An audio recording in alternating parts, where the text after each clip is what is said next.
The legend of the CAT C15, the CAT C15. If you've spent any time around heavy-duty trucks or industrial equipment, you know the name. Introduced in the late 90s, it quickly built a reputation for being nearly indestructible. With up to 625 horsepower and torque figures that could rip asphalt off the road, the C15 became the go-to engine for truckers and construction companies alike. But it's not just raw power that made it famous, it's reliability. This engine could pile on 1,000,000 miles and still ask for more.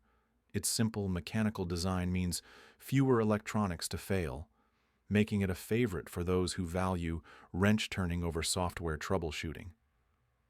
But is that simplicity still an advantage? Or has technology caught up? Ever wonder why you don't see smartphone-like updates for engines? Imagine getting a software update pop-up on your dashboard saying, version 2.0, now with 10% more horsepower. Wouldn't that be something? But let's not get too nostalgic just yet.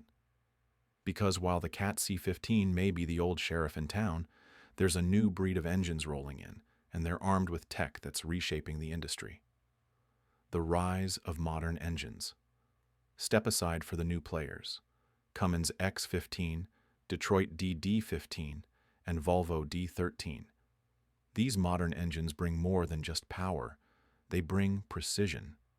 Advanced fuel injection systems, variable geometry turbochargers, and after-treatment technologies make them cleaner and more efficient than anything that came before. Take the X15, for example. Not only does it match the C15's horsepower, but it does it while sipping fuel instead of guzzling it. And emissions? The difference is night and day. With stringent EPA standards, these modern marvels produce a fraction of the pollutants the C15 spits out. But, and it's a big but, how do they stack up in terms of longevity and reliability?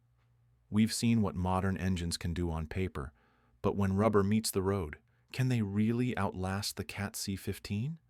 Or is there a hidden cost to all that tech? Stick around because the answer might just surprise you. You know, with all these sensors and software, sometimes it feels like you're driving a smartphone on wheels. I half expect Siri to chime in, "You seem to be accelerating too quickly. Would you like me to optimize your fuel consumption?" All right, we've covered the specs, we've looked at the legends and the newcomers, but what does this all mean for you? When it's time to sign on the dotted line, which engine deserves your loyalty? The verdict, old versus new. If you want raw, unfiltered power and the kind of reliability that laughs in the face of 6-digit odometers, the CAT C15 still holds its own. It's the old lion that's not ready to give up its throne. But modern engines are redefining what's possible. Their fuel efficiency, emissions standards, and quieter operation make them the smart choice for the environmentally conscious and budget-savvy. The real question isn't which one is better, it's which one is better for you. If you're running long hauls and want the latest tech, modern engines have the edge. But if you crave simplicity and the ability to wrench on it yourself, the CAT C15 is still a beast worth taming. So, what's it going to be? Old school muscle or modern precision? Drop your thoughts in the comments. I'm curious to see where you stand. And don't forget to hit that subscribe button. More diesel debates are coming your way, and trust me, you don't want to miss them.